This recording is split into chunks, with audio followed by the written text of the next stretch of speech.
5 years ago, the rain fell like judgment. The kind of rain that turns earth to mud and mud to graves.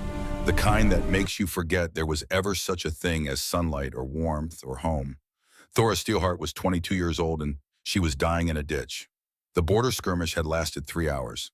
3 hours of steel and screaming of blood, mixing with rainwater of warriors on both sides learning the same lesson they always learned in war, that courage doesn't stop blades and honor doesn't heal wounds. She'd led her first war patrol, 10 warriors under her command, young, eager, believing in the righteousness of their cause the way only the young can believe in anything. The ambush came at dawn, human militia better positioned than their intelligence suggested. Someone had miscalculated. Someone had underestimated. In war, those mistakes have names and faces and families. By the time the retreat sounded, Thora had 7 warriors left, and a wound in her side that pumped blood with every heartbeat, painting the mud around her in darkening pools. The retreat left her behind, not cruelty, tactics. You don't risk 10 to save 1, not in war, not when the enemy is still searching for survivors to finish. She pressed her hand to the wound, felt warmth spilling between her fingers, felt her strength draining into the earth like water from a broken vessel. This is how it ends, she thought. 22 years, 5 battles, 1 mistake. The rain hammered down. Thunder rolled across the Cascade foothills like the drums of some distant, indifferent god. She closed her eyes. That's when she heard the footsteps. Boot leather on mud. Human gait. Single person. She tried to reach for her blade, but her arm wouldn't obey. Tried to call out a challenge, but her voice came as a whisper. The footsteps stopped beside her. Jesus Christ, a man's voice said. Young, unsteady, horrified. Thora forced her eyes open. Through the rain and the gathering darkness, she saw him. Human, maybe 27, dark hair plastered to his skull, worn jacket, no armor, no weapons she could see. Civilian, probably. Wrong place, catastrophically wrong time. He should run. Any sensible human would run. Wounded orc in a ditch, fresh from battle blood everywhere. Run and don't look back. He dropped to his knees beside her. Hey, he said. Hey, stay with me. Don't close your eyes. His hands moved to her wound. She tried to pull away instinct overriding thought. He was human. She was orc. They were supposed to be killing each other. I'm not going to hurt you, he said. His voice was steady now. The horror replaced by something else. Focus. Purpose. I was a medic. Border wars 3 years ago. I know what I'm doing. But I need you to hold still. She didn't have the strength to argue. He tore his shirt. Not hesitation, not ceremony. Just ripped the fabric and pressed it to her wound, wadding the cloth, applying pressure with practiced efficiency. Blade got you deep, he said. Nicked something important. You're going to need real help. But this'll buy you time. Why? The words scraped out of her throat. He looked at her then, really looked at her. Green eyes, clear, direct. Because you're dying, he said simply. That's all that matters. Not because she was human or orc. Not because of politics or alliances or the complicated calculus of war. Because she was dying. And that was enough. He worked in the rain, packed the wound, tore more fabric from his shirt, fashioned a pressure bandage with the skill of someone who'd done this before in worse conditions. His hands were gentle but sure, the hands of a healer. There's an overturned supply cart 30 yards east, he said. I'm going to get you under it. Get you out of the rain. Can you move? She tried, failed. The world spun. He slid his arms under her, lifted. She was 200 pounds of muscle and armor, and he was human, no enhancement, no orc strength. But he lifted her anyway. Grunted with effort, staggered, kept moving. The cart was where he said. He lowered her beneath it. Shelter from the rain, not much, but something. Stay here, he said. Your people will come looking for their dead. They'll find you. You should go, she managed, before they find you. He smiled, small, sad. Yeah, I should. He stood, looked at her one more time. You're going to be okay. You are tough. I can tell. Then he was gone. Footsteps fading into rain, into darkness, into memory. Thora lay there, his shirt pressed to her wound, and waited for her people to find her. They did. 2 hours later. By then she'd lost enough blood that the world had gone gray and distant, but the makeshift bandage had held. The pressure had slowed the bleeding, bought her just enough time. She survived because a human medic had torn his shirt for an enemy. She never learned his name, never saw his face clearly enough to remember details. But she kept the cloth, blood-stained, rain-soaked, precious. For 5 years she carried it. Every battle, every march, every quiet night when she wondered what kind of man saved someone who by all logic and history and culture should be his enemy. For 5 years she wondered if she'd ever see him again. For 5 years she carried a debt that couldn't be measured in gold or steel or blood. A life debt, the kind that changes everything. The storm hit like the gods were settling old scores. Thora Steelheart, 27, now scarred and tested and harder than she'd been at 22, stood at the tree line and watched the wall of rain advance across the valley like an invading army. "That's not a storm," Bryn Wildmane said beside her. "That's a statement." "It's a problem," Vera Blackstone corrected. The oldest of them, 38, with a scar that ran from temple to jaw and eyes that had seen enough weather to respect it. "We're 3 hours from camp. In that storm, we're dead." Nick's dark math was already calculating. Always calculating. 30 years old, and her mind worked like an abacus, clicking through probabilities and outcomes with mechanical precision. "Probability of reaching camp before storm hits 4%, she announced. "Probability of finding suitable shelter within 1 mile, 73%. Probability of that shelter being occupied, 41%. Probability of—" "Shelter," Thora interrupted, where Nix pointed south. "Human farmstead, quarter mile, single structure, isolated. Intel from last patrol suggests 1 occupant. Poor farmer, no military value." Thora looked at the advancing storm. Lightning cracked the sky.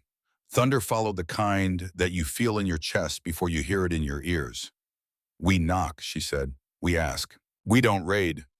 We're 4 armed orc warriors showing up at a human's door in the middle of a storm," Bryn pointed out. "That's not asking. That's threatening." "Then we ask politely," Thora said. The storm was 30 seconds behind them when they reached the cabin. It was exactly what their intelligence had said.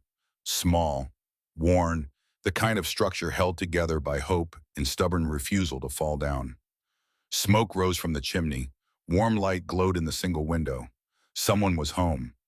Thora raised her fist, hammered on the door, not gentle. The storm was screaming now, wind trying to tear the world apart. Gentle wouldn't be heard. No answer. She pounded again, harder. Inside she heard movement, footsteps, hesitation. The door cracked open. 6 inches, enough to see a face. Human, male, maybe 30. Dark hair, worn shirt.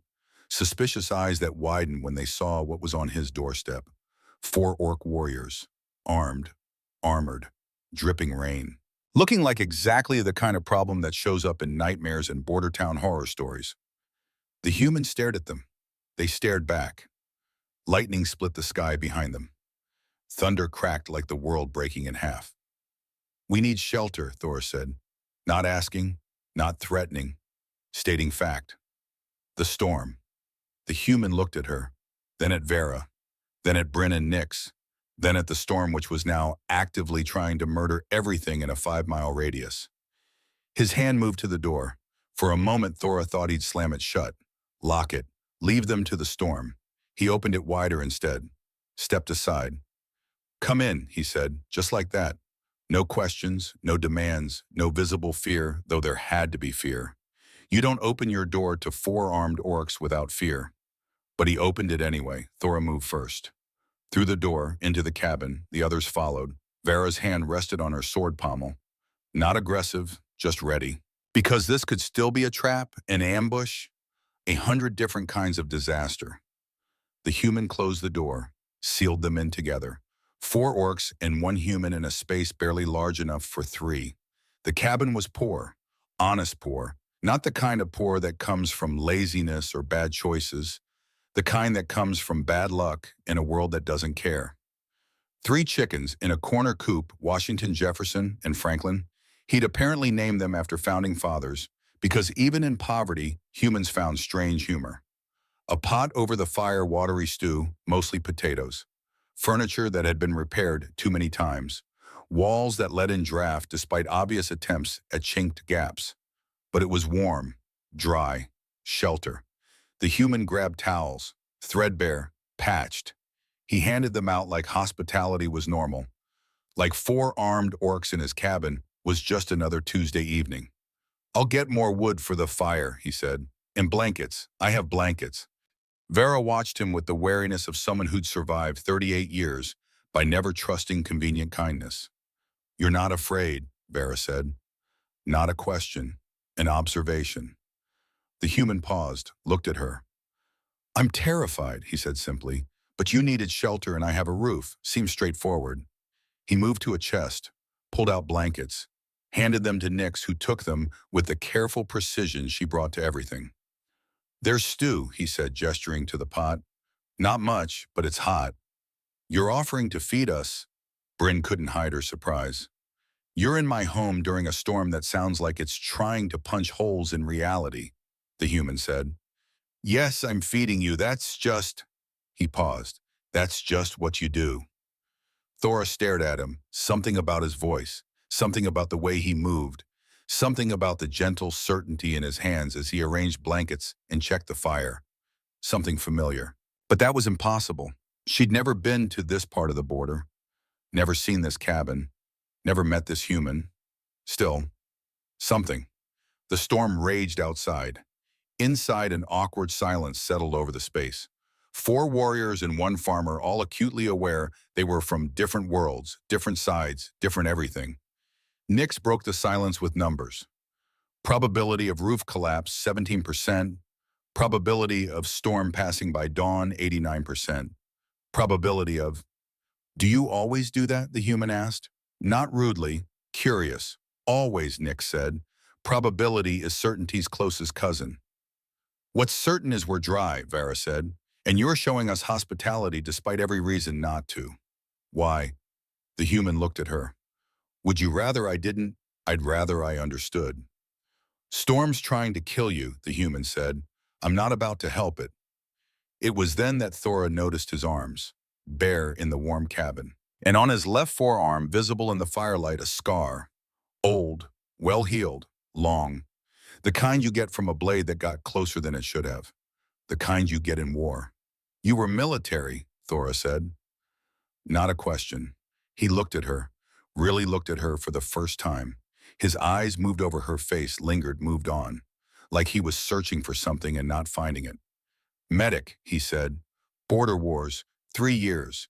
Got out 5 years ago. Came here. Haven't left since." 5 years ago, the pieces started clicking together in Thora's mind.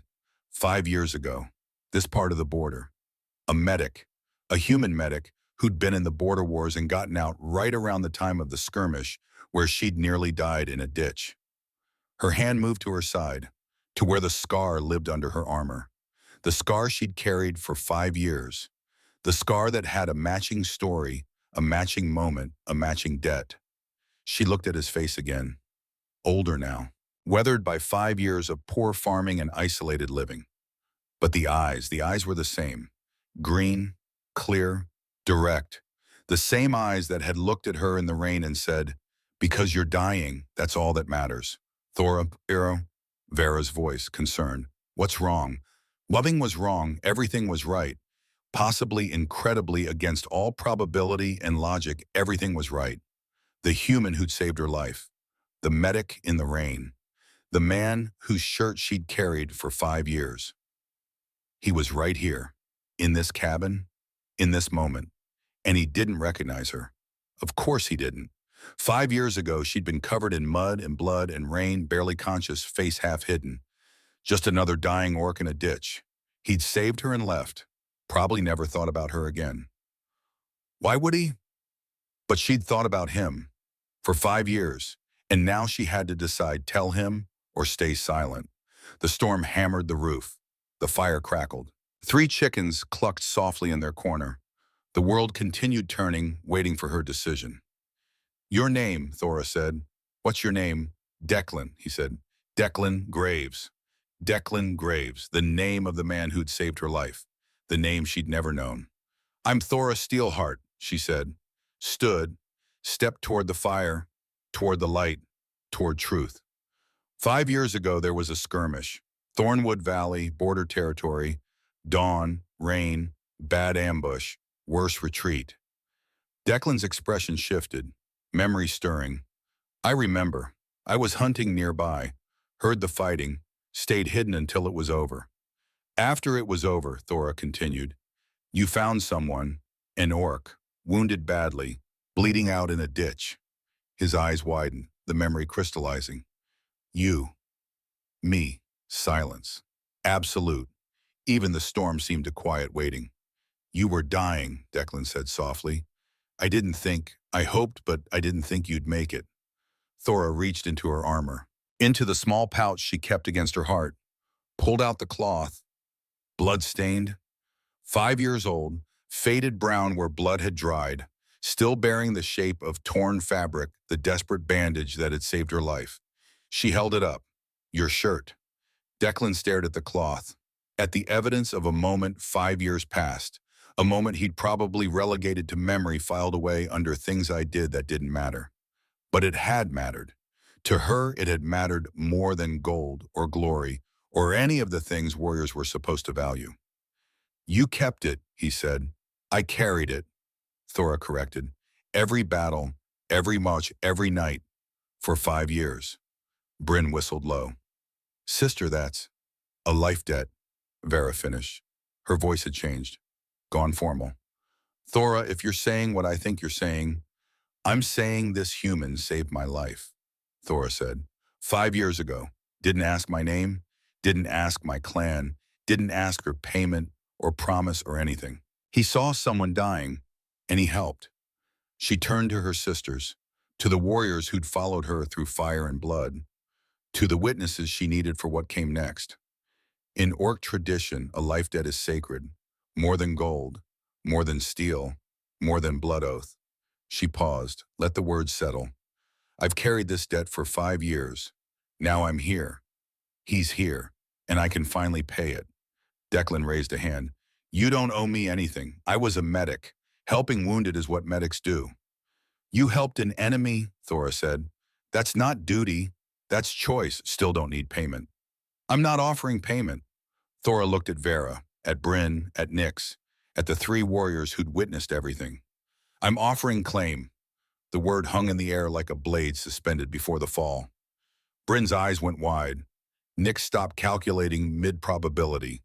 Vera's hand moved from her sword to her chest over her heart, the orc gesture for sacred oath. Vera said carefully. You understand what you're saying. I understand perfectly. Claim is binding, Vera continued. Witnessed by sisters, accepted by the claimed. It's not something you take back. I know. It's not something you do lightly. I know. Bryn stepped forward. Sister, you have carried that cloth for 5 years and we all knew what it meant to you. But claim that's forever. I know, Thora said again. Turned back to Declan, who stood frozen, clearly understanding none of this but sensing its weight. 5 years ago, you made a choice. Help someone who should have been your enemy. You chose mercy over safety, kindness over logic. She held up the blood-stained cloth. I'm making a choice too. Not mercy, not kindness. Strategy. Strategy, Declan repeated. For 15 years, our peoples have fought the border wars, Thora said. Hundreds dead, thousands wounded, families destroyed on both sides. And what have we gained? Nothing. Stalemate, hatred, more death. She took a step closer. But you showed me something 5 years ago. Showed me that humans don't have to be enemies. That mercy is possible. That maybe, just maybe, there's another way. Another step. If I claim you witnessed by my sisters bound by orc law, we create something new. An alliance. A bridge. One human and one orc joined by life debt and sacred oath. You're proposing, Declan struggled for words. What exactly are you proposing? I'm proposing peace, Thora said simply. One union at a time. One symbol at a time. You want an end to war, so do I. This claim, this bond, it's not about love or romance or any of that. It's tactics. She held out the cloth to him. I'm offering you protection. resources, alliance with the Steelheart clan. In return, you become a bridge between our peoples, living proof that peace is possible. Declan took the cloth, held it carefully. And if I say no, then I pay my life debt another way, Thora said honestly. Gold, service, whatever you ask, but the opportunity, the chance to change something, to end something, that opportunity is lost. The storm raged, the fire crackled, the moment stretched. Declan looked at the cloth, at Thora, at the three orc warriors watching with the solemnity of witnesses to something that would echo through clans and councils and the complicated politics of two peoples trying not to kill each other. You're not asking me to fall in love with you, Declan said slowly. You're asking me to be a symbol. I'm asking you to be a bridge, Thora corrected. Love isn't required. Commitment is. Loyalty is. The willingness to stand in the middle ground and refuse to move when both sides pull at you. That sounds harder than war. It is. Thora's expression softened slightly. But you did it once already, 5 years ago. Stood in the middle ground between hatred and mercy. Chose mercy. I didn't think about it that much. I just helped. Exactly. Thora's voice carried absolute certainty. You just helped. That's what makes you right for this. You don't see enemy or ally. You see person. That's the bridge we need. Declan was quiet for a long moment. Outside, the storm screamed its fury at a world that wouldn't bow to it. Inside, a man stood at a crossroads he'd never imagined walking. Finally, he spoke. If I say yes, what happens next? I will return to my clan, Thora said. Report this claim to my father, War Chief Gorak Steelheart. He'll test you. There will be trials. Combat, wisdom, endurance. It won't be easy. And if I fail, then the claim is void. I'm disgraced, and the opportunity is lost. So I'd be risking your reputation. You'd be risking both our futures, Thora said, and maybe the future of peace itself. No pressure. Despite everything, Declan laughed. Short, sharp, the laugh of someone realizing they're standing on the edge of something vast. This is insane. Completely, Thora agreed. I'm a poor farmer with 3 chickens and a goat that hates everyone. Noted. I don't know orc culture, don't know your ways, don't know what claiming even really means beyond what you've said. You'll learn. Declan looked at the cloth again, at the blood stain that had dried brown years ago, at the physical evidence of the moment that had changed everything without him knowing it. Yes, he said quietly. The word fell into silence like a stone into still water. Ripples spreading outward, changing everything. Yes, Thora repeated, making sure, making certain. Yes. Declan met her eyes. Not because I understand, not because this makes sense, but because you're right. War needs to end. And if me being a symbol, a bridge, whatever, if that helps, he paused. Then yes, I'll do it. Thora felt something shift in her chest, relief, satisfaction, and something else she didn't have a name for. She placed her hand over her heart, the orc gesture for sacred vow. Then hear this witness by Vera Blackstone, Bryn Wildmane, and Nyx Darkmath. I, Thora Steelheart, claim Declan Graves. By life debt carried 5 years. By blood spilled and saved.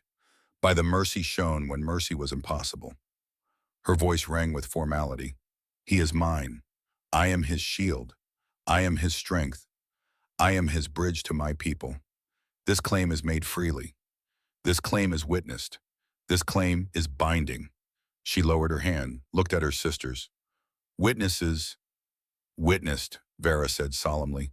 Witnessed. Bryn echoed, still looking slightly stunned. Witnessed, Nyx confirmed.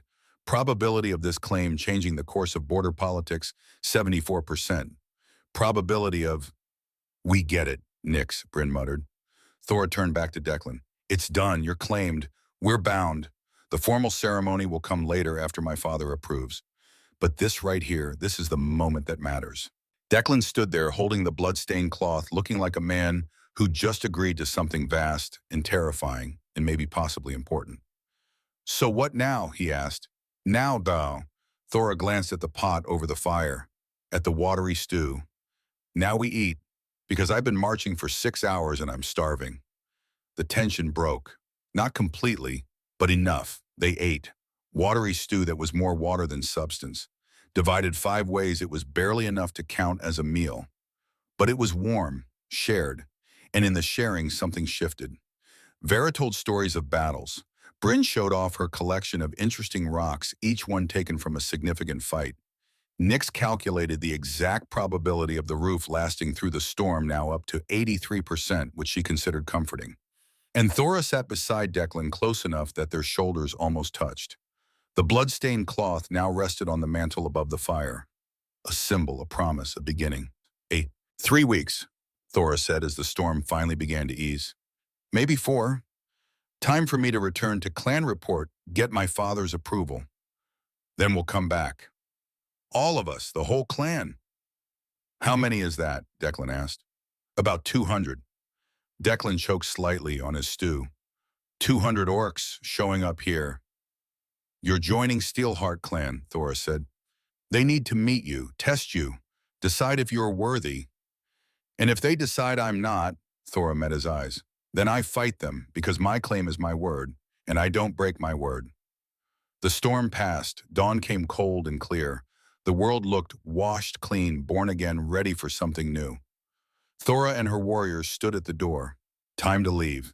Time to begin the long process of turning this impossible night into something real. 3 weeks, Thora said to Declan. Be ready. How do I prepare for 200 orcs testing me? Declan asked. You don't, Vera said from behind Thora. You survive. That's all anyone can do. Bryn clapped Declan on the shoulder hard enough to stagger him. You'll be fine, probably. 60-40 odds. Those aren't comforting odds, Declan said. Nix's probability calculations say 72% chance of survival, Bryn offered. Still not comforting. Thora silenced them with a look, turned back to Declan. For a moment, Warrior Mask slipped, showed something underneath, something that might have been worry or hope, or the complicated tangle of both. Don't try to be orc, she said quietly. Don't try to be warrior. Be exactly what you were 5 years ago. The man who helped someone dying. That's who I claimed. That's who they need to see. She reached out, took his hand, pressed something into his palm. When she released, he looked down. The cloth, blood-stained, 5 years old. Keep this, Thora said. Proof of my claim. When the clan comes, show them this. They'll understand. You carried this for 5 years, Declan said. Seems like you should keep it. I carried it until I found you. Thora's voice was firm. Now it's yours. Our shared history. Our bridge. She's been back formal again. Warband leader. 3 weeks, Declan Graves. Then your real trial begins. They left. 4 warriors marching into the dawn. Thora didn't look back. Didn't need to. She'd looked back for 5 years. Now there was only forward. As they crested the ridge, Vera moved beside her. That was either the smartest thing you've ever done or the stupidest. Can it be both? Thora asked. Usually is, Vera admitted. Your father's going to have opinions. My father always has opinions. This time they'll be loud opinions. Thora smiled, grim, determined. Then I'll need to be louder. Behind them, in a small cabin with 3 chickens named after founding fathers and furniture held together by hope, Declan Graves stood holding a blood-stained cloth and contemplating the moment his quiet life ended and something vast and terrifying began. The storm had passed, the sun was rising, and somewhere in the distance, gears were turning, clans were waking, futures were shifting. A life debt had been claimed, a bridge had been proposed.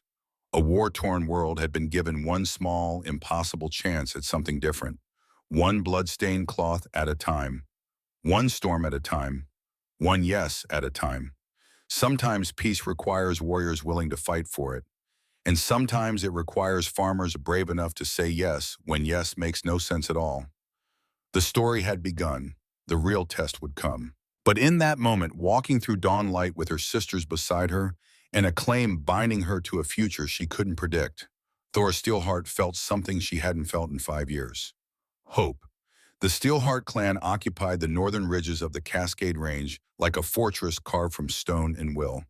200 warriors, their families, their histories, all compressed into a settlement that had stood for 3 generations. Long enough to have roots. Not long enough to forget that roots could be torn up by war. Thora stood at the edge of camp and looked at what she was about to risk. Everything. "You're certain," Vera said beside her. "Not a question. A test." "I'm certain. Your father won't make this easy." "If it was easy, it wouldn't be worth doing." Vera studied her for a long moment. 38 years of war and survival had taught the older warrior to read people the way scouts read terrain. What she saw in Thora must have satisfied her because she nodded once. "Then let's go start a fight," Vera said. The War Council met in the Great Hall. 50 years of smoke had darkened the timbers. 100 arguments had left their marks on the scarred table where clan leaders had made decisions that sent warriors to glory or graves. War Chief Gorak Steelheart sat at the head of that table like a mountain sitting on the horizon. Inevitable, immovable. 58 years old with a body still hard as iron and a mind harder still. His beard was gray now, braided with honor cords. Each cord represented a battle, a victory, a moment when he'd led his people through hell and brought them out the other side. Beside him sat the other council members. Veterans all, warriors who'd earned their seats through blood and wisdom and the kind of courage that doesn't fade with age. And at the far end of the table, leaning against the wall with arms crossed and a sneer barely concealed, stood Throg Bonecrusher, 32 years old, 6'4" of muscle and ambition, a warrior who'd won 15 single combats and never let anyone forget it. He wore his victories like armor, displayed them in every gesture, every word, every challenge, implicit in the way he looked at people he considered weak. He'd wanted Thora, made that clear for 2 years, proposed formal courtship, offered bride price, demonstrated his worth in combat after combat, each victory a message, "I'm strong enough for you." She'd turned him down, politely at first, then firmly, then with the kind of bluntness that should have ended the matter. It hadn't. Now he stood there watching her with eyes that calculated angles and opportunities like a predator measuring prey. This was going to be complicated. "Report," Gorak said, voice like gravel shifting. The voice of a man who'd given orders in the chaos of battle and expected them followed without question. "Reconnaissance patrol 3 days northern sector," Thora began. "Standard format. Facts first. Storm forced us to seek emergency shelter. Human farmstead quarter-mile south of Ridgeline. Single occupant. Made contact, no hostilities. You revealed yourselves to a human," one of the council members, Old Crag Ironhand, frowned. "Protocol says maintain distance." "Storm says don't die," Thora countered. "We chose living." A few chuckles around the table. The older warriors remembered when pragmatism mattered more than protocol. "Continue," Gorak said. This was it. The moment that would change everything or destroy her standing in the clan. "The human was Declan Graves," Thora said. "Let the name settle. 5 years ago, during the Thornwood Valley skirmish, I was wounded, left behind during retreat. This human found me, treated my wounds, saved my life." Silence. The kind that comes before storms. "You're certain?" Gorak's voice hadn't changed, but something in his eyes had sharpened. "I kept his shirt," Thora said simply, "the one he tore to bandage me. Carried it 5 years. When I saw his face in that cabin, I knew." "A life debt," Vera said from beside him, speaking as witness. "Carried 5 years unpaid." "Life debts can be paid many ways," Gorak said carefully. "Gold, service, honor gift." "Yeah," Thora agreed, "they can be." She took a breath, committed. "I chose claim." The silence broke, not gradually, all at once, like ice cracking on a frozen lake. Throg pushed off from the wall. "You what?" "I claimed him," Thora repeated, voice steady. "Witnessed by Vera Blackstone, Bryn Wildmane, and Nick Starkmath. Formal claim, life debt to binding oath." "You claimed a human," Throg said, each word sharp as a blade. "A weak, poor, worthless human farmer." "I claimed the man who saved my life when I was his enemy," Thora corrected. "That's not weakness. That's strength I want in my bloodline." Throg's face darkened. "Bloodline?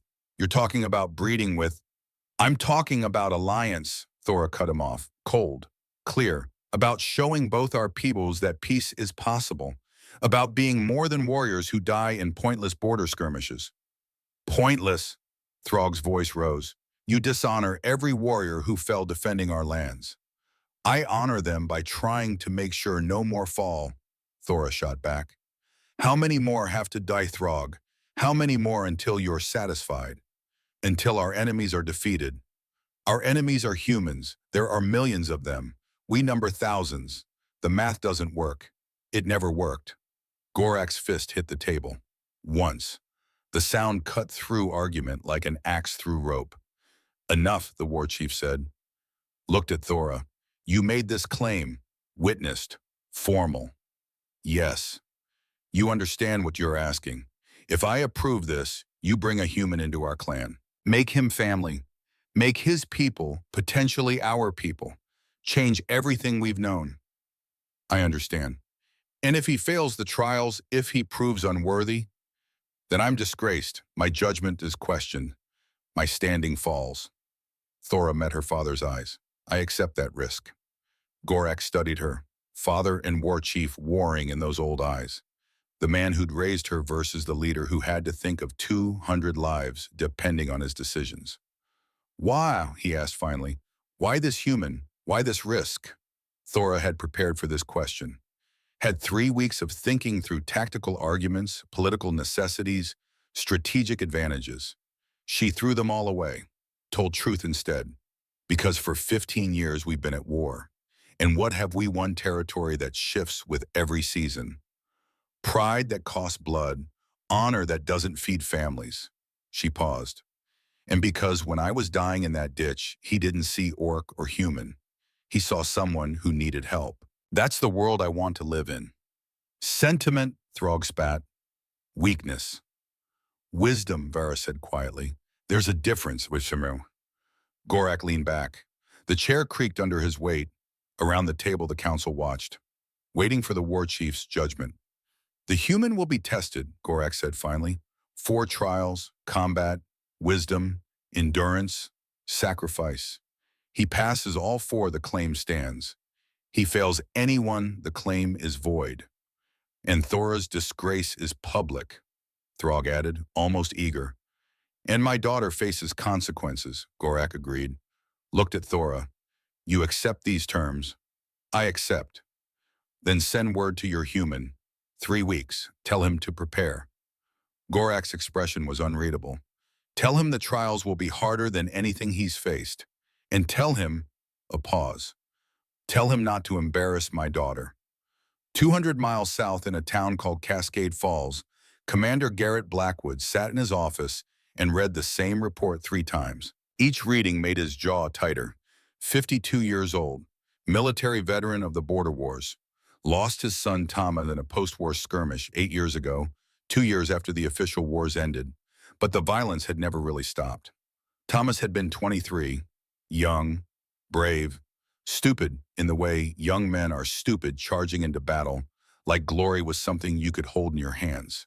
An orc blade had taught Thomas differently, had taught Garrett that glory was cold comfort when you're burying your only child. The border wars had officially ended a decade ago, but the skirmishes continued, the hatred continued, the cycle continued, and Garrett had spent the last 8 years making sure it would never truly end. Because if it ended, if peace became real, then Thomas's death would be just random. Meaningless. Waste. He couldn't allow that. The report was from one of his scouts. Human militia maintained a network along the border. Watching, waiting, preparing for the day when the uneasy truce finally broke and real war began. The report said an orc warrior had claimed a human. Formal claim. Life debt. The human was Declan Graves, a farmer, nobody important. Except he was about to become very important. Because if this claim stood, if the Steelheart clan formally accepted a human into their ranks, it created precedent. Example. Hope. And hope was the enemy of everything Garrett had built. He had spent 8 years turning grief into purpose, loss into mission, his son's death into a crusade that gave meaning to the meaningless. The border conflict. Militia wasn't large, maybe 300 men across 5 counties, but they were organized, armed, ready for war, A war that justified Thomas's death. That made the sacrifice mean something. That proved orcs were the enemy and always would be. This claim threatened that, threatened everything. Garrett stood, walked to the window, looked out at Cascade Falls, small town, logging mostly. Good people who'd lost sons and daughters and siblings to border violence. People who understood that orcs were the problem. People who'd follow him when the time came. Sir, his second-in-command, Marcus Webb, stood in the doorway, 40 years old, competent, loyal, a man who understood chain of command. That report, Garrett said, confirm it. Already did. Multiple sources. The orc warrior's name is Thora Steelheart, daughter of their war chief. She's bringing her whole clan to test this human. 3 weeks. Where Graves's farm, quarter-mile south of Ridge Marker 7. Garrett knew the location, had scouted it personally 2 years ago when they were mapping orc patrol routes. Isolated, defensible, perfect for what he was thinking. If this claim succeeds, Garrett said slowly, it changes everything, gives peace advocates ammunition, makes war look optional instead of inevitable. War is inevitable, Marcus said. They killed your son. They've killed hundreds of ours. Exactly, Garrett turned from the window, which is why this claim can't succeed. This human Declan Graves has to fail. Publicly, catastrophically. How the trials, Garrett said. Orcs test everyone who joins their clans, combat usually, endurance, things that can go wrong. He smiled, cold, things that can be helped to go wrong. Marcus understood. Sabotage. Call it ensuring the natural order. Garrett moved to his desk, pulled out maps. Here, Ridge Marker 7, Graves's farm. When the clan gathers, we watch, we wait. And when the trials begin, we make sure at least one of them ends badly. Kill the humans, sure, better. Garrett's finger traced a path on the map. Make it look like an accident. Make it look like the orcs did it. Turn this symbol of peace into evidence of their savagery. He looked up. Thomas died for a reason. This war has purpose. I won't let some bleeding heart farmer in an orc with guilt take that away. Marcus nodded. I'll assemble a team. Best shooters, quiet operators. 3 weeks, Garrett said. Plenty of time to prepare. 3 weeks felt like 3 days. Declan spent the time trying to prepare for something he couldn't possibly prepare for. He trained, pushed his body through exercises he hadn't done since military service. Combat drills, endurance runs, fighting against exhaustion, and the knowledge that he was 32 and hadn't been a soldier for years. The chickens watched his efforts with what he swore was judgment. I'm doing my best, he told them. On day 12, collapsed on his porch after a particularly brutal run. Washington clucked. It sounded skeptical. The blood-stained cloth sat on his mantle. Reminder, promise, threat. Some combination of all three. On day 17, Bryn Wildmane showed up at his door. Sister Thora sent me, the young orc warrior said without preamble. Says you need training. Says humans fight wrong. Well, thanks for the vote of confidence. Confidence is earned. Bryn grinned, showed teeth. Let's see what you've got. What Declan had it turned out was poor fundamentals, weak footwork, and a tendency to telegraph his punches like he was sending advance notice by mail. You're thinking too much, Bryn said after knocking him down for the 5th time. Combat isn't philosophy, it's physics. Physics says I should stay down. Physics says momentum matters, balance matters, knowing when to stand and when to duck matters. She hauled him up. Again. They trained for 3 days. Bryn was brutal, efficient, and occasionally encouraging in the way drill sergeants are encouraging, which is to say not much. But Declan learned, not enough to win. He'd never be strong enough to beat an orc in straight combat, but enough to survive, enough to show he wouldn't quit. The combat trial, Bryn said on the 3rd day, you're going to lose. Great pep talk, but lose well. Show heart. Show you're not afraid to bleed. She paused. Also, Throg Bonecrusher volunteered to be your opponent. That sounds ominous. He wanted Sister Thora. She chose you. He's going to make you hurt. Still ominous. Don't die, Bryn said. That's the only rule that matters. On day 21 they came, 200 orcs marching through the valley like history itself approaching. Drums beating, banners flying, warriors in formation that spoke of discipline, training, centuries of military tradition. At the head of the column rode War Chief Gorak Steelheart. Declan stood in front of his cabin and watched an army arrive to judge him. His hands shook slightly. He steadied them through force of will. Soldiers didn't shake. Medics didn't shake. Men who'd agreed to be bridges between peoples definitely shouldn't shake. But his hands remembered fear anyway. Gorak dismounted, approached, each step measured, each movement carrying the weight of command. Up close, the war chief was terrifying. Not because of size, though he was massive, Imam. Not because of scars, though he had plenty. Because of presence. The kind of presence that comes from leading people through hell and having them follow you willingly. "You're the human," Gorak said, voice like grinding stone. "I'm Declan Graves." "I know who you are." Gorak looked him up and down, taking measure. "I see a poor farmer with nothing, weak, unprepared, unworthy." Declan could have argued, could have defended himself. Instead, he met the war chief's eyes and told truth. "That's accurate assessment. I am all those things." Gorak's eyebrow raised. "You agree, well, why lie? You have eyes, you can see what I am." Declan paused. "But I'm also the man your daughter chose. If your daughter makes poor tactical decisions, war chief, that's on you for raising her." Silence. Absolute. The kind where everyone holds their breath, waiting to see if someone's about to die. Then Gorak laughed. Deep. Genuine. "Smart mouth on you. Let's see if you can back it up." He turned to the assembled clan. "This human Declan Graves has been claimed by my daughter Thora Steelheart. Life debt witnessed. Formal claim accepted. He will now face 4 trials: combat, wisdom, endurance, sacrifice." Gorak's voice carried across the valley. "He passes all 4, he joins our clan, and becomes family, becomes bridge between our peoples." He paused, let weight settle. "He fails any one trial, the claim is void, and my daughter faces consequences of poor judgment." Thora stood to the side, watching, her expression carefully neutral. But Declan saw tension in her shoulders, stakes written in her posture. "First trial," Gorak announced. "Combat." Throg Bonecrusher stepped forward. 6'4" of muscle and barely contained violence. He smiled at Declan. Predator's smile. "Formal challenge," Throg said. "You and me.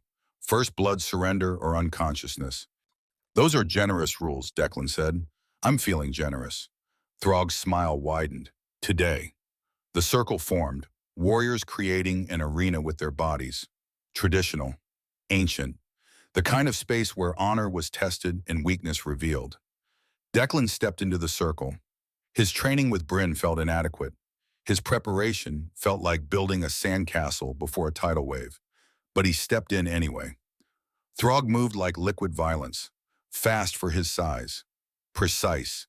Every motion trained into muscle memory through thousands of hours of practice. His first strike came high. Declan ducked, felt wind of the blow pass overhead. Second strike low. Declan sidestepped. Almost.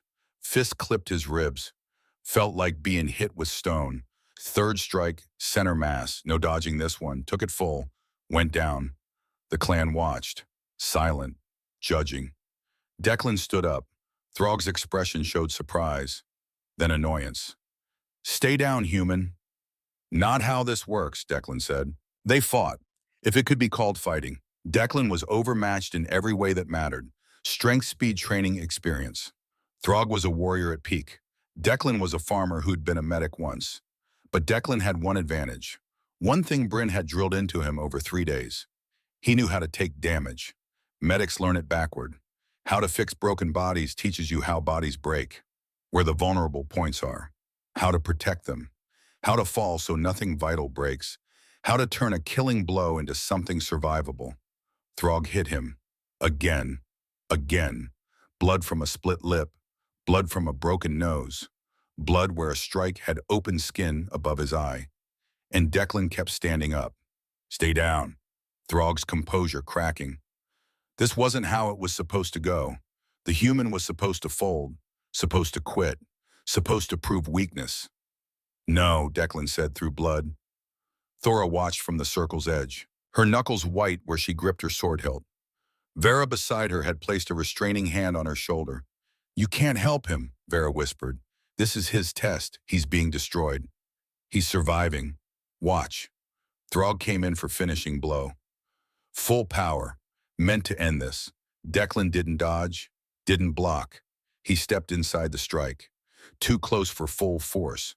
Took the blow on the shoulder instead of the head. Used Throg's momentum. Grabbed. Twisted. Not strength. Leverage. Physics like Bryn said. For half a second, Throg was off balance. Declan headbutted him.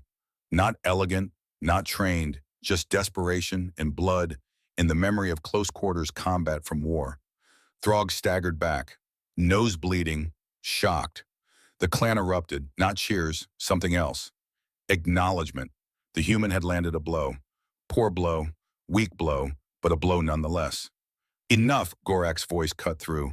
The human has proven he won't quit. That's all this trial requires. Throg looked ready to argue, looked at the blood on his face, at Declan swaying but standing, at the clan watching. He nodded once, sharp, turned and left the circle. Declan collapsed. Not dramatically, just folded gravity finally winning. Thora was there immediately, hands checking injuries. You absolute fool. Did I pass? You survived. Close enough. Her hands were gentle despite her words. You're lucky nothing's broken. Everything feels broken. That's just pain. Pain goes away. Vera handed down water. Declan drank, tasted blood. Everything hurt in that distant way that meant adrenaline was wearing off and reality was incoming. First trial done, Ishu, Vera said. 3 more. Can I die now? After the other 3, Thora said, almost smiled. Don't die before you're useful. The second trial came that evening. Wisdom. The clan gathered in firelight. Gorak sat on a makeshift throne, really just a chair, but his presence made it more. Council members flanked him. Declan stood in the center, still bleeding from the combat trial, ribs wrapped, face swollen, but standing. Wisdom is knowing truth, Gorak began. Knowing when to fight and when to talk. When to hold ground and when to retreat. He leaned forward. Tell me, human. War comes. My people against yours. Which side do you take? Standard question. The answer was supposed to be diplomatic. Careful. Something about serving peace, trying to stop conflict, finding middle ground. Declan was too tired and hurt for diplomacy.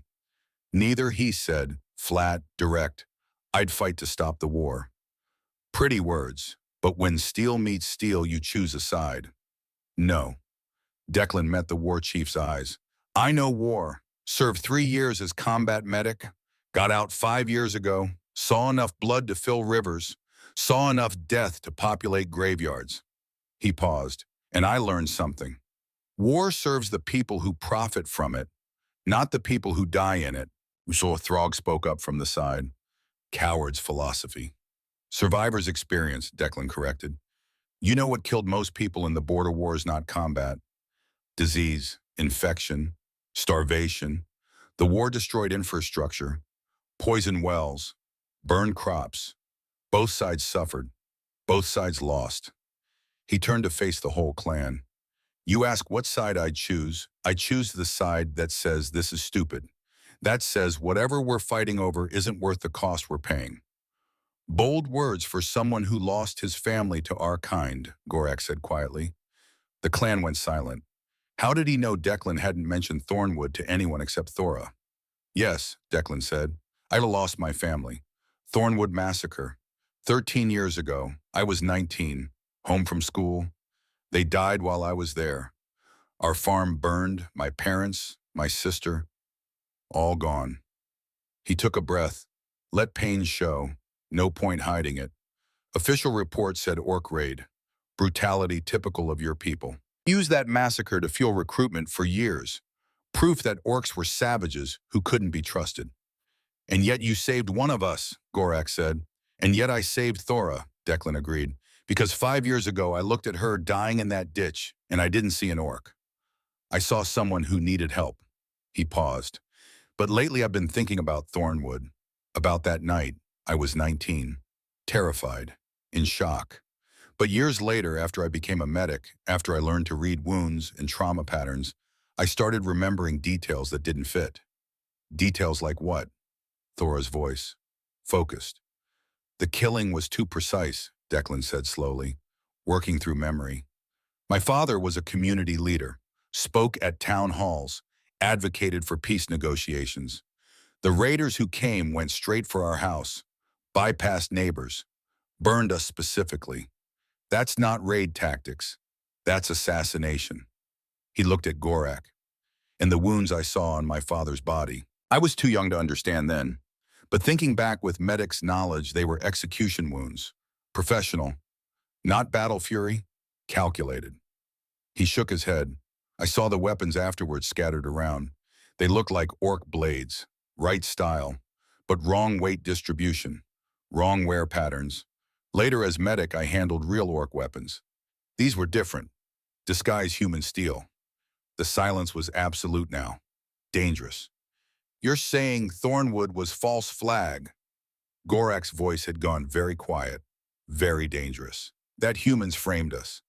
I'm saying I was 19 and traumatized and no one listened when I tried to tell them something felt wrong, Declan said.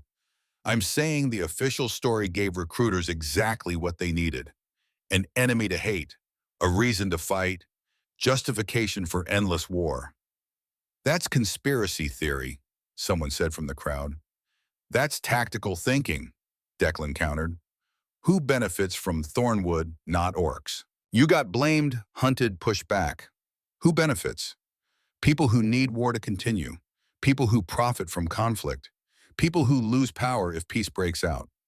Thora was already moving. She grabbed Vera Bryn Nix. We investigate, now.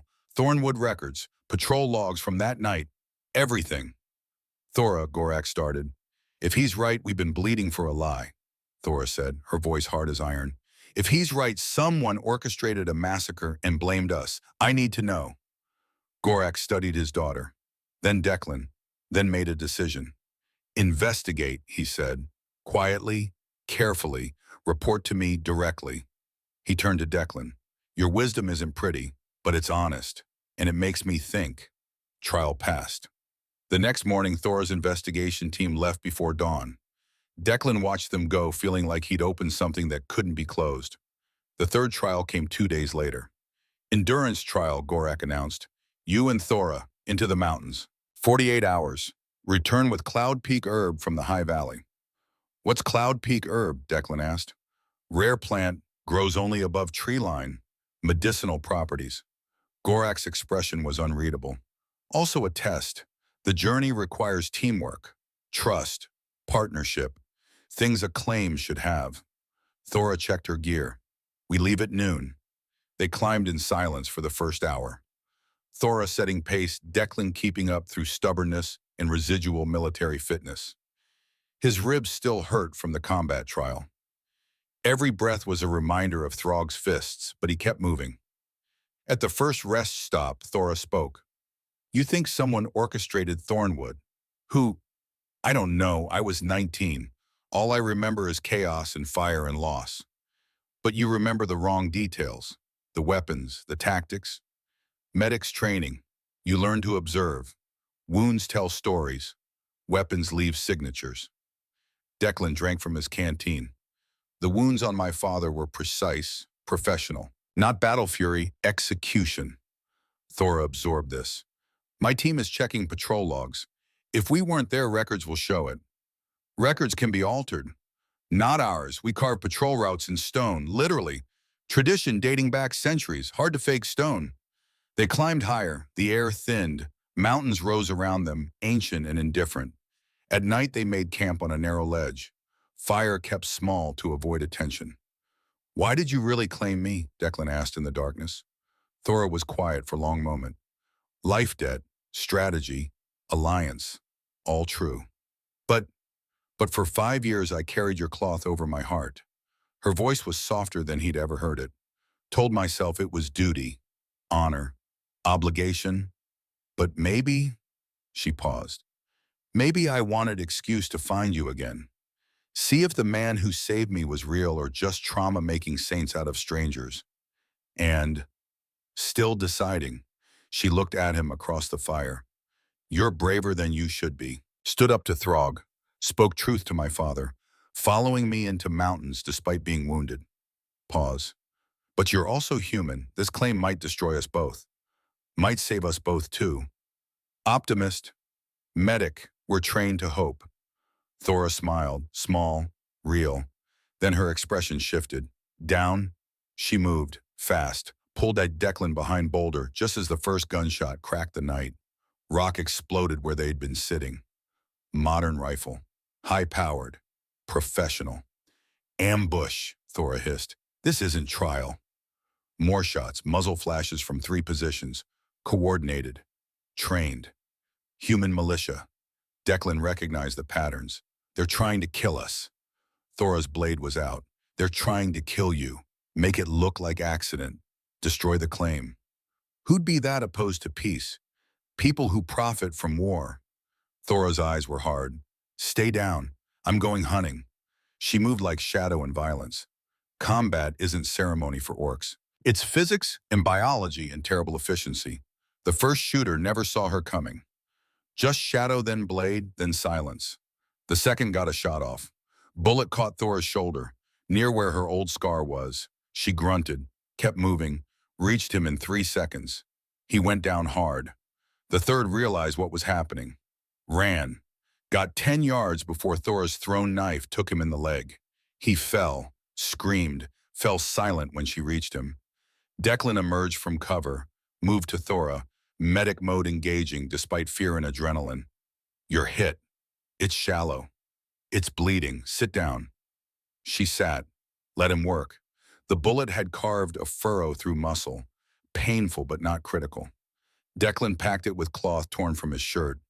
Deja vu to 5 years ago, different positions, same care.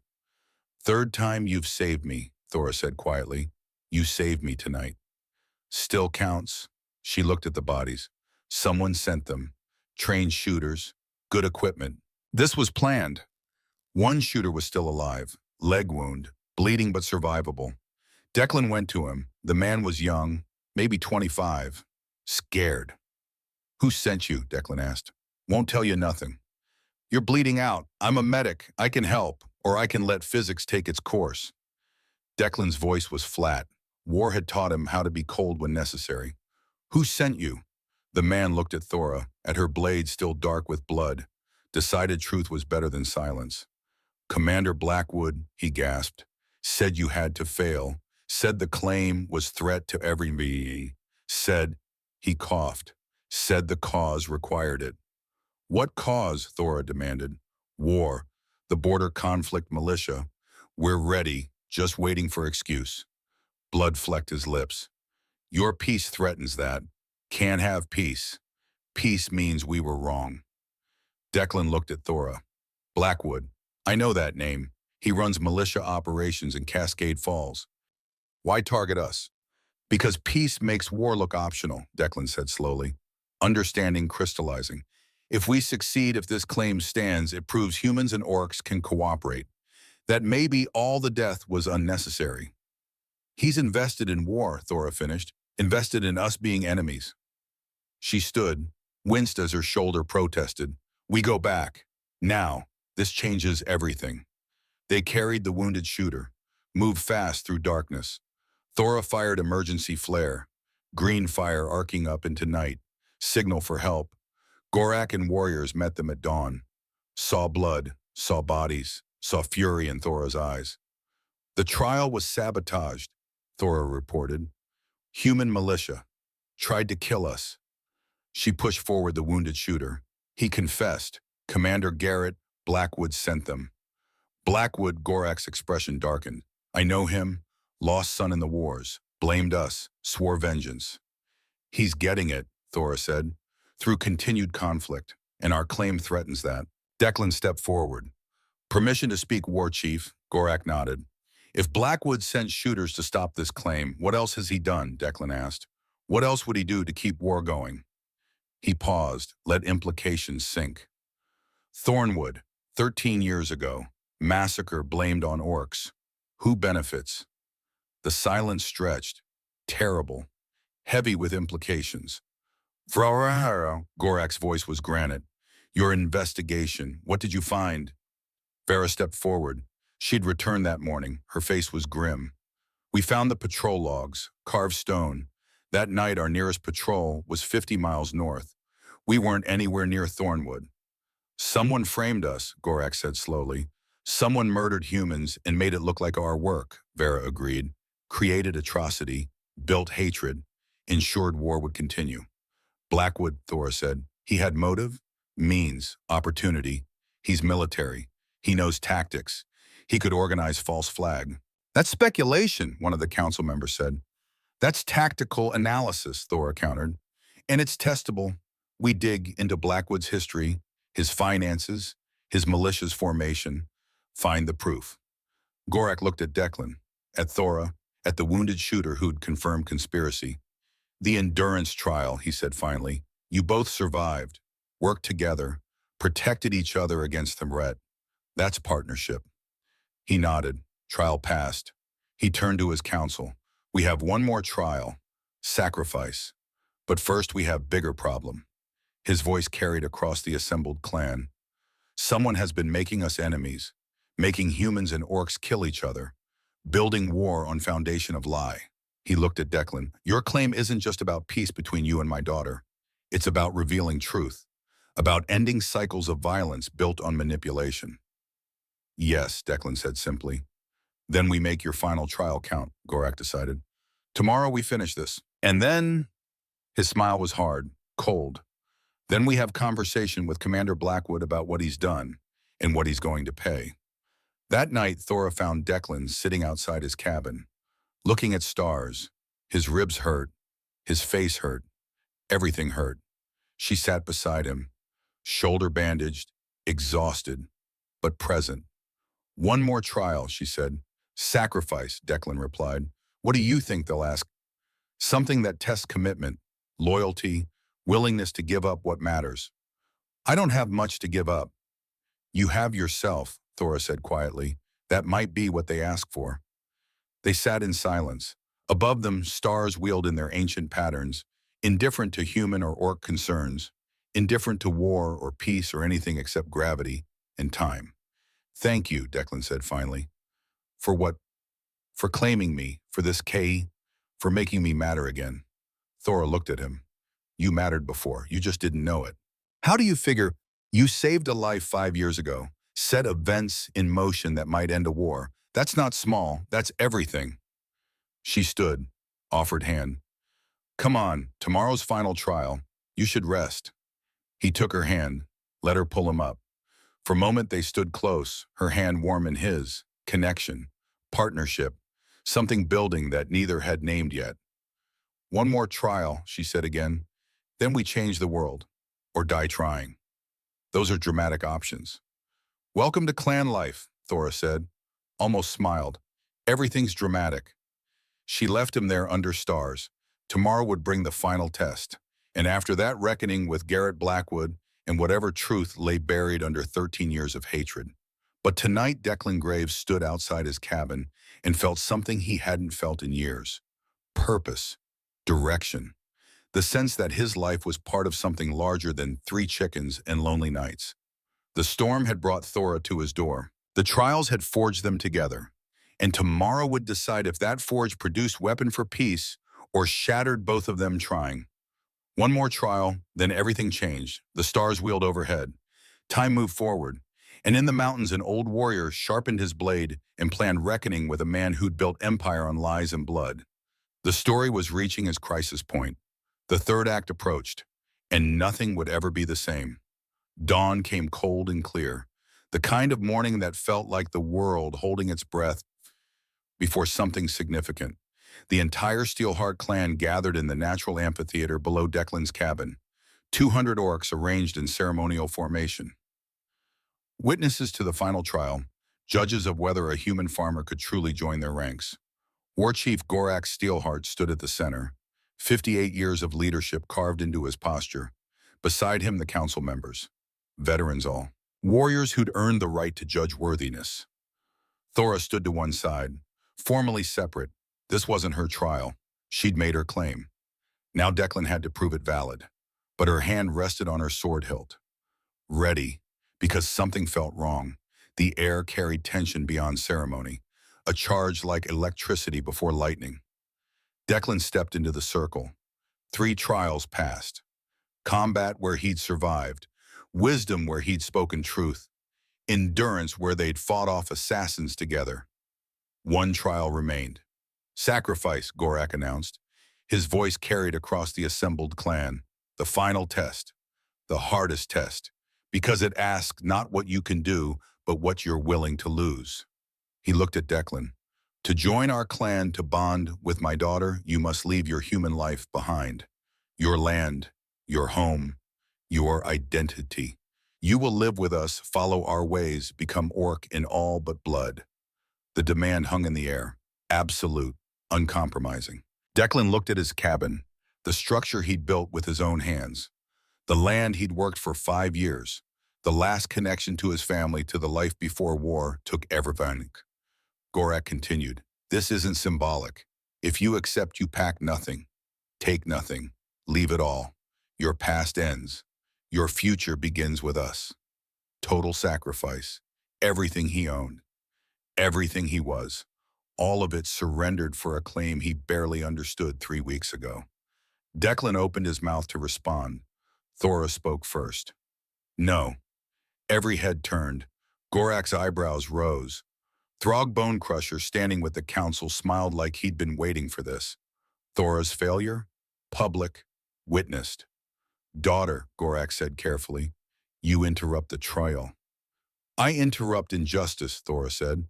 Stepped forward, into the circle, breaking protocol, but doing it with such authority that no one moved to stop her. You ask him to give up everything, to erase who he is, to become something else. Oh, that's what joining a clan means, Gorak said. That's what conquest means, Thora countered. Her voice rang clear. Certain. You're not asking for sacrifice, you're demanding surrender, and I won't ask that of him. You claimed him, Throg said from the side, almost gleeful. Now you reject your own claim, admit he's not worthy. He's absolutely worthy, Thora said. Turn to face the clan.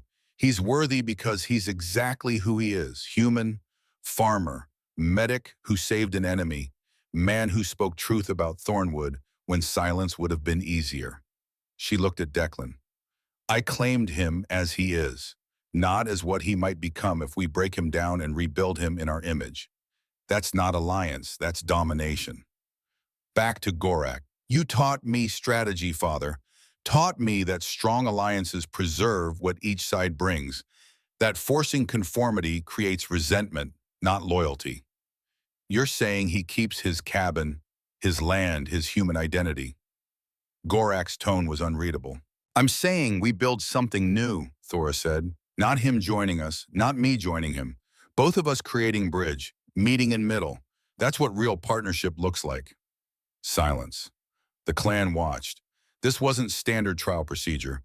This was their war chief's daughter challenging tradition in front of everyone. Gorak looked at Declan. You're very quiet, human. My daughter fights your trial for you. She's not fighting for me, Declan said, found his voice, stepped forward to stand beside Thora. She's fighting for what's right, and she's right. He addressed the council. I'd give up my cabin if that's what it took. I'd walk away from everything. But would that prove commitment, or would it prove I can be broken? It would prove you value the claim above all else, one council member said. It would prove I'm desperate, Declan corrected. Desperate people make poor allies. They resent what they've lost. They blame those who took it. He paused. But partners who choose to join, who keep their identity while building something new, they're invested. They're present. They want it to work. He looked at Gorak. Your daughter claimed me because I showed mercy when I could have walked away. Because I value life over sides. If you force me to choose sides now, to abandon everything human about me, you prove that orcs value dominance over peace. Bold words, Throg said. Coward's reasoning. Warrior's wisdom, Vera Blackstone spoke up. The old veteran stepped forward. I've fought 40 years of border wars, seen enough death to fill valleys, and I've learned one thing: enemies you conquer may obey, partners you respect will follow. She looked at Gorak. The human speaks truth. Force him to surrender everything we prove we're conquerors. Allow him to bridge both worlds we prove we're better than our reputation. Gorak studied his daughter, studied Declan, studied the assembled clan, watching to see how their war chief would respond to challenge to tradition. Finally, he spoke. The trial of sacrifice isn't about what you lose. It's about what you're willing to risk, about whether you value the claim above comfort. He looked at Thora. My daughter just risked her standing by interrupting this trial, by challenging tradition, by defending you when protocol demanded silence. Back to Declan. You just spoke against our ways to our faces, risked us rejecting the claim entirely, called us conquerors if we don't change. He paused, let weight settle. Both of you risked everything for principle, for partnership, for the belief that we can be better than we've been. His expression shifted. Slight smile. That was the real test. Not whether you'd give up your cabin, whether you'd stand for what matters when standing was dangerous. He raised his voice. Final trial passed, both of them. Because they understand what some of you have forgotten: strength without wisdom is just violence. Sacrifice without choice is just slavery. Gorak turned to Throg. You wanted to see him broken, to see Thora fail. Instead, you've seen what real leadership looks like. Learn from it. Back to the clan. Tonight we hold the claiming ceremony. Declan Graves joins Steelheart clan, not as conquered, as chosen, as partner. The clan erupted, not all approval, some anger, some celebration. Change never comes easy, but it comes anyway. Thora's eyes met Declan's. Relief, vindication, and something else. Something that might have been pride or might have been the beginning of understanding that tactics had somewhere become truth. Thank you, Declan said quietly. Thank you for being worth defending, Thora replied. 3 miles away on a ridge overlooking the valley, Commander Garrett Blackwood lowered his binoculars and swore. 52 years old, 25 years military service. 8 years building the border conflict militia. 8 years preparing for war that would give his son's death meaning. And now, watching through magnified lenses, he saw that war slipping away. The human had passed all 4 trials. Tonight, the claiming ceremony would make it official. One human joined to an orc clan, symbol of peace. Proof that cooperation was possible. Unacceptable. Marcus Webb stood beside him, 40 years old, loyal, competent, waiting for orders. The ceremony's tonight, Garrett said. At dusk, traditional format, I assume. Our scout confirms. Central gathering space. Formal binding witnessed by entire clan. Guards, perimeter watch, but ceremonial, not expecting attack. They're celebrating, not defending. Garrett nodded, pieces clicking into place. Strategy forming from desperation and conviction, and 8 years of grief hardened into purpose. We hit them during the ceremony, he said. Hard, fast, overwhelming force. All of us, Marcus asked. That's escalation, that's open warfare. That's necessary. Garrett's jaw set. That farmer and the orc, they're about to destroy everything. One ceremony that proves peace is possible, that we've been wrong, that all the death was unnecessary. He shook his head. We can't allow it. What's the objective? Kill them both. Make it look like orc betrayal, like they lured him in, attacked during ceremony, slaughtered him in front of witnesses. Garrett's eyes were cold. Humans will be outraged. Orcs will be blamed. War becomes inevitable instead of optional. Marcus was quiet for a moment. That's murder. Massacre.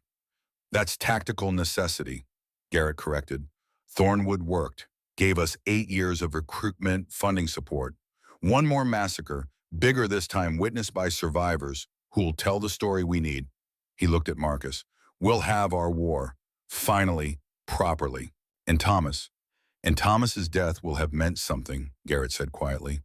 We'll have purpose. Won't just be random violence. We'll be first casualty in war that needed fighting. He turned from the valley. Gather everyone. Every fighter we have. Full weapons. We move at dusk. Marcus hesitated. Sir, this is point of no return. Once we do this, we're already past that point, Garrett said. The moment that human said yes to the claim, he declared war on everything we've built, on the truth we've established, on the order that keeps humans safe. He gripped Marcus's shoulder. My son died, fighting orcs. Hundreds of sons and daughters died. We owe them truth about what they died for. We owe them meaning, and we give them that by proving orcs are enemy. Always were, always will be. Yes, sir, Marcus said, went to gather the troops. Garrett stood on the ridge and looked down at the valley where 200 orcs prepared for ceremony, where one human farmer thought he could build peace. 8 years. 8 years of careful work, of building militia, of positioning pieces, of maintaining tension that would eventually erupt into war, that gave everything purpose. He wouldn't let one bleeding heart and one guilty orc undo it all. Tonight during ceremony, he'd end this, decisively, permanently. And when the story spread, when humans heard about the massacre, when they learned that peace was illusion and orcs were treacherous, the war he'd been preparing for would finally begin. His son's death would mean something, and anyone who died after would die for cause, for purpose, for the great work of keeping humans safe from monsters, even if he had to become monster to do it. Dusk came in shades of gold and purple, the kind of sunset that felt like benediction from indifferent sky. The Steelheart clan arranged themselves in ancient patterns, ceremonial formation passed down through generations, warriors in outer rings, elders in middle rings, council at center, space at the very heart for the claiming itself. Fires burned in ceremonial braziers, drums beat slow rhythm, old rhythms, rhythms that had marked important moments for centuries, births, deaths, bindings. Thora stood at the center, wearing ceremonial armor, polished steel that caught firelight, her clan colors displayed, her father's blessing shone in the honor cords woven into her braids. Across from her, Declan Graves. He'd cleaned up as best he could. Simple clothes, no armor, no pretense of being something he wasn't. Just human farmer who'd agreed to be bridge. Between them, War Chief Gorak Steelheart, officiating, blessing, binding. We gathered to witness claim, Gorak's voice carried across assembled warriors. Thora Steelheart has claimed Declan Graves. Life debt carried 5 years. Formal claim witnessed. Trials completed. Now comes binding. He looked at Thora. Daughter, state your claim, before clan, before ancestors, before all who witness. Thora took breath. This moment, everything building to this moment. I claim Declan Graves, she said, voice strong, clear. By life debt he didn't know he carried. By mercy shown when mercy was impossible. By partnership proven through trial. She pulled out items, laid them before him. I give you my life blade, protection of my steel. I give you my clan name, belonging with my people. I give you my oath, that I stand with you, shield you, fight beside you, today and always. She paused. I give you bridge between our peoples, proof that peace is possible. And I give you another pause, vulnerable moment. I give you trust, that tactics I claimed you for have become something true. Murmurs through clan, that last wasn't traditional, that was personal, real. Gorak turned to Declan. And you, what do you give? What does poor farmer with 3 chickens bring to warrior daughter of war chief? Declan reached into his pocket, pulled out carved wooden figure. Chicken, crude, simple, whittled over long winter nights when loneliness had been his only companion. He held it out to Thora. I give you this, not valuable, not impressive, but made with my hands from tree that grows on my land. Made during year I was most alone, made before I knew you'd find me again. He set it down, continued. I give you my land, small as it is, my home, modest as it is, my life, simple as it is. He pulled out the blood-stained cloth, the linen that had saved her life 5 years ago, that she'd carried until 3 weeks ago, that he'd kept since, their shared history made tangible. I give you this back, our beginning, proof that kindness matters, that mercy changes things, that one person helping another can ripple forward through years. He looked at her, met her eyes. And I give you my word that I'll stand in middle ground when both sides pull, that I'll be bridge even when bridge is hardest thing to be. That I chose this, not because you claim me, because you're right. Peace is possible, and someone has to prove it. Silence. Deep. Profound. Thora picked up the wooden chicken, cradled it carefully. It's perfect. It's a wooden chicken, Declan said. It's perfect, she repeated. Gorak pulled out ceremonial cord, red and black, clan colors. Join hands. They did. Thora's hands strong, calloused. Declan's hands steady despite everything. Gorak wrapped the cord around their wrists, binding them, literally and symbolically. By this cord you are bound, Gorak said, witnessed by clan, blessed by ancestors, joined in purpose and partnership. You are Pae. The first explosion cut him off. East perimeter. Fireball rising into dusk sky. Screams, combat sounds, gunfire. Thora's combat instincts engaged instantly. Ambush defensive positions, elders to center, warriors to perimeter.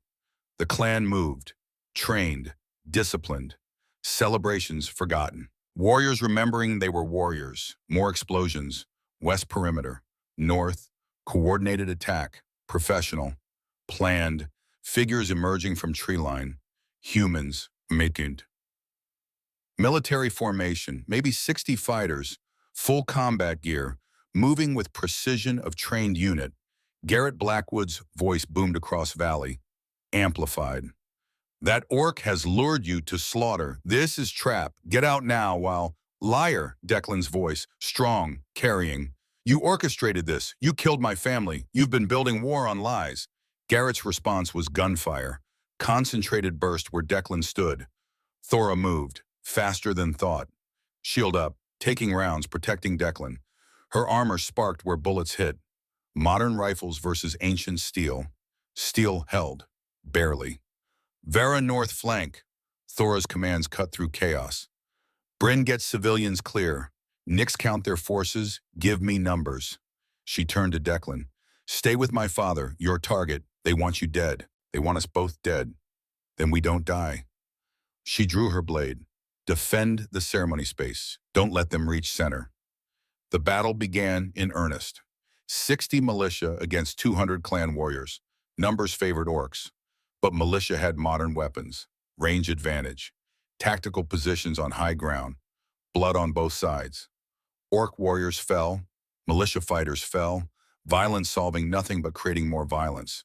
Thora fought like the warrior she was, not wild, controlled, efficient, moving through enemies with blade work that was art and murder combined. Every strike purposeful, every movement tactical. She identified priority.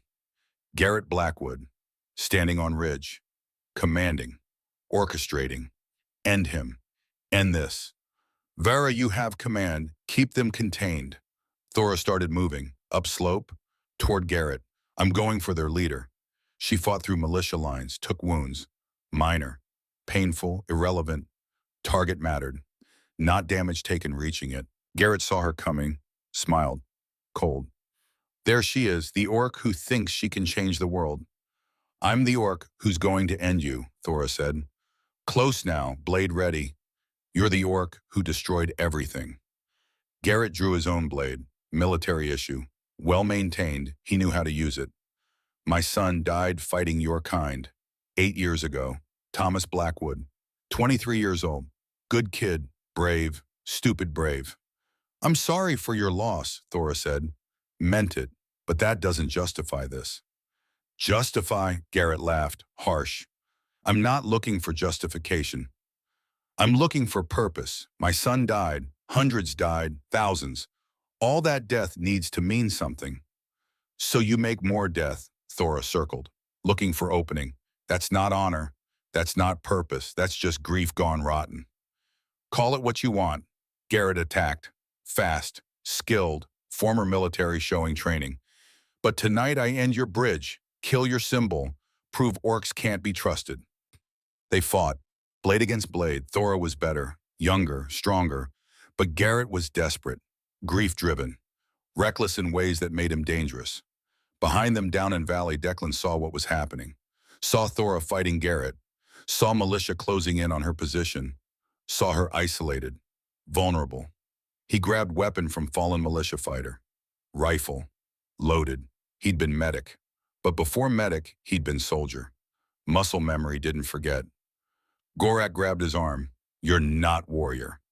No, Declan agreed. But I'm partner. And partners don't let partners fight alone. He moved, up slope, toward Thora's position. Other warriors saw him go. Some followed. Bridgeworth defending. Thora pressed Garrett. Bladework superior. Pushing him back. You orchestrated Thornwood killed my family. Framed orcs admitted as much to your own people. Necessary sacrifice. Garrett's defense weakening. To show humans what you really are, monsters, savages, enemy. We're people. Thora's blade found opening. Cut across Garrett's sword arm, not deep. Disabling. Same as you. Same hopes, same fears, same capacity for good or evil. Garrett's blade dropped. He fell to knees, beaten, bleeding, his war ending. Militia saw their leader fall, saw their cause collapse. Some kept fighting, many didn't. Surrender became option when your commander was down and enemy had high ground. Thora stood over Garrett, blade at his throat. You murdered innocents, blamed us, built empire on lies. Why, because death has to mean something, Garrett said quietly, voice breaking. My son has to have died for reason. Otherwise it's just random, meaningless, waste. His death was meaningless, Thora said. Not cruel, honest. Happened in war that shouldn't have been fought, over territory that didn't matter, for causes that were lies. She lowered blade slightly. But his memory doesn't have to be. You can choose, right now. Order your militia to stand down. Testify about Thornwood, about false flag, about manipulation. Give truth back to people who've been dying for your lies. Why would I do that? Because your son deserves better than father who became monster. Thora's voice was hard, but not without compassion. Because you were soldier once, honorable. This, she gestured at battlefield. This isn't honor. This is grief wearing soldier's uniform. Garrett looked at her, at his fallen militia, at the valley where ceremony had become battlefield, at evidence of what he'd done, what he'd become. Stand down, he said quietly, then louder. All militia, stand down, lower weapons, it's over. The fighting ceased, not instantly, gradually, confusion giving way to obedience. Commander's orders still mattered. Declan reached Thora's position, breathless, armed, ready. You okay? I'm good, she said, looked at him. You came. Partners, he said simply. Gorak arrived with main force, surveyed scene. Garrett Blackwood on his knees. Militia surrendering. His daughter standing victorious. War chief, Garrett said. I orchestrated Thornwood, hired mercenaries, gave them orc weapons, targeted peace advocates, made it look like your raid. His voice was hollow, empty. I've been building war for 8 years. False flag to real conflict. All of it manipulation. Why confess now, Gorak asked. Garrett looked at Thora, at Declan. Because they're right. Death is meaningless if we keep adding to it. My son's dead.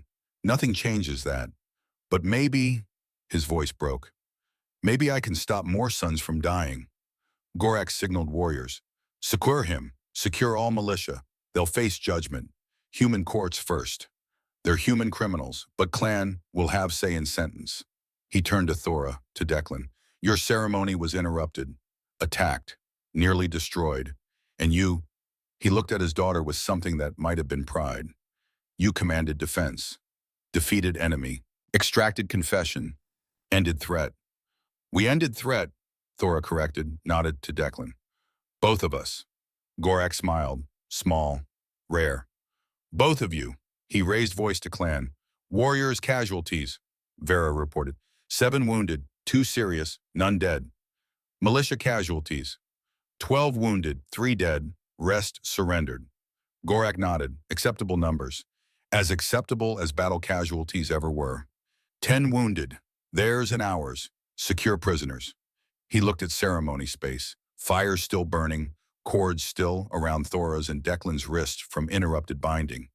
And then he said, We finish the damn ceremony, because I will not let attackers determine when we honor our own.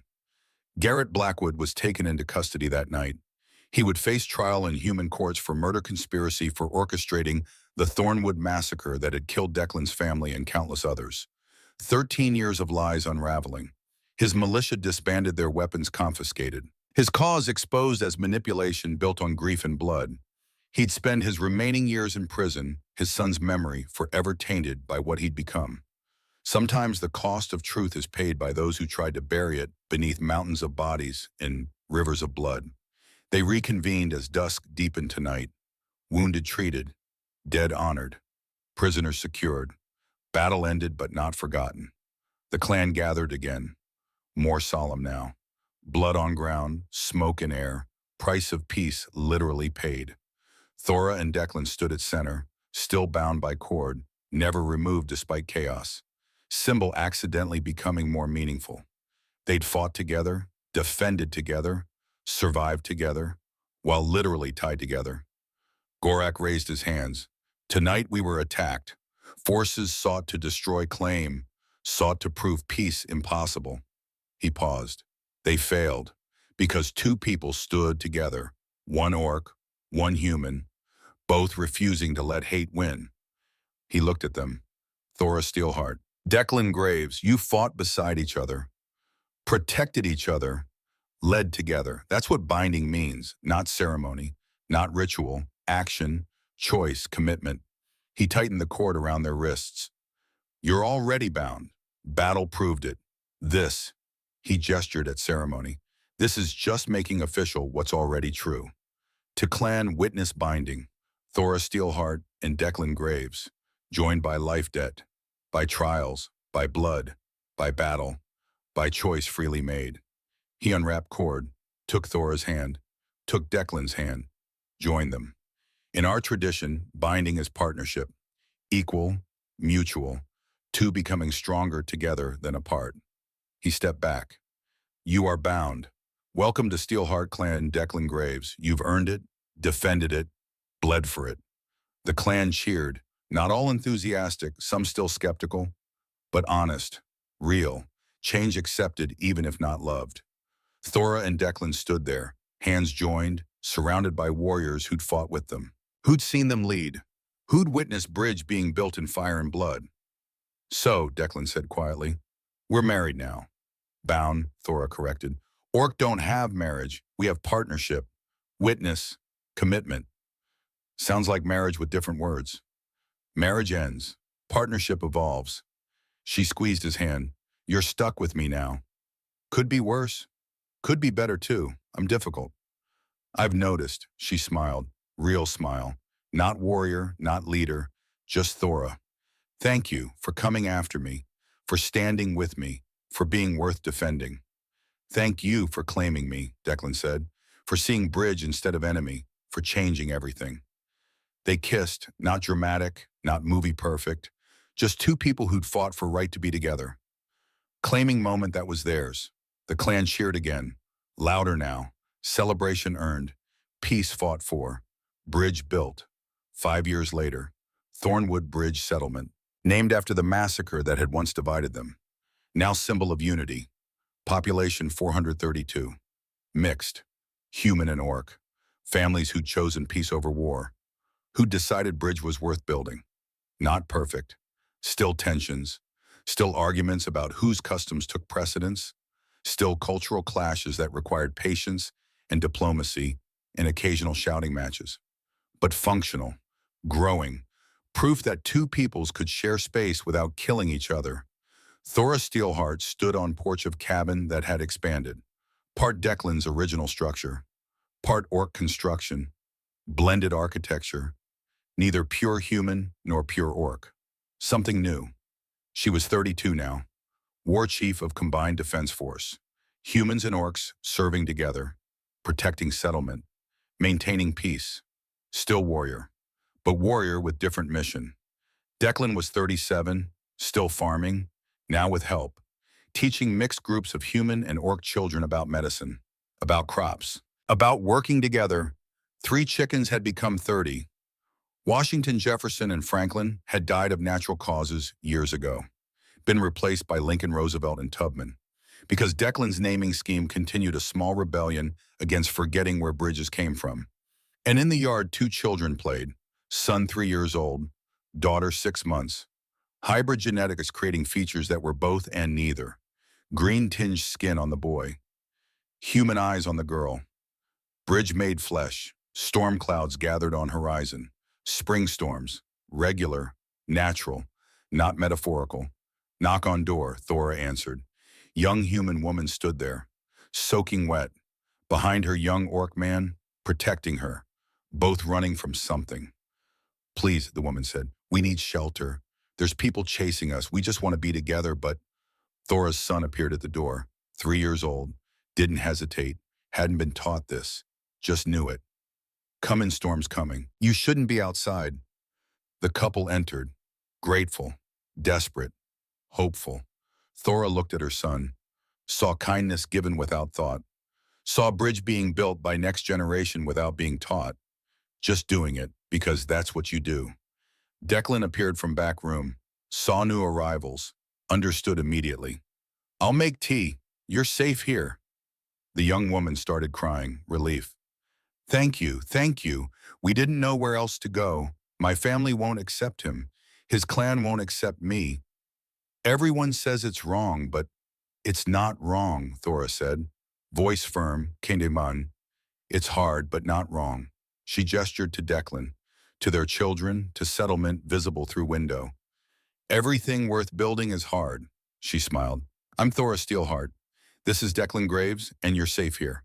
Welcome to Thornwood Bridge. The wooden chicken still sat on mantel, blood-stained cloth framed above fireplace. Symbols of beginning, reminders of cost. Evidence that bridges could be built. Outside storm broke, rain hammering roof, thunder rolling across valley, wind trying to tear world apart. Inside warmth, light, safety, partnership. Thora stood beside Declan, watching their son explain to the young couple about the settlement, about how different peoples could live together, about bridges. He has your way with words, Declan said quietly. He has your heart, Thora replied. Think we're doing okay as parents, as partners. I think we're doing exactly what we set out to do, Thora said. Building bridge, one storm at a time, one person at a time, one yes at a time. She took his hand. Familiar gesture now. 5 years of partnership. 5 years of proving that claim made in desperation could become foundation for something real. I claimed you for tactics, she said softly, kept you for truth, and stayed for love. That's not very warrior-like, Declan teased. Good thing I'm not just warrior anymore, she smiled. I'm partner, mother, builder, and occasionally when necessary, warrior who fights for peace. Outside, storm raged. Inside, new refugees found shelter. Children played. Partners stood together. The story that began with blood-stained cloth and desperate claim had become something bigger. Settlement. Hope. Proof that peace required warriors willing to fight for it. Farmers brave enough to say yes. And children who'd inherit world where bridge was normal instead of impossible. War Chief Gorak Steelheart, retired now, sat by fire. Watched his daughter. Watched her family, watched evidence of his decision to allow impossible claim. You were right, he said to her. About what? About everything. He smiled. About peace, about partnership, about bridges being worth building even when everyone said impossible. You taught me strategy, Thora said. I just applied it to peace instead of war. Best application I've ever seen. The storm passed. Always did. Dawn would come. Always did. And in the morning, Thornwood Bridge settlement would continue. Growing, building, proving. One blood-stained cloth at a time. One wooden chicken at a time. One storm at a time. One yes at a time. Because some debts are paid in love. Some bridges take generations to build. Some storms bring exactly what you need when you didn't know you needed it. And sometimes the bravest thing you can do is claim someone when claim makes no sense. Say yes when yes is terrifying.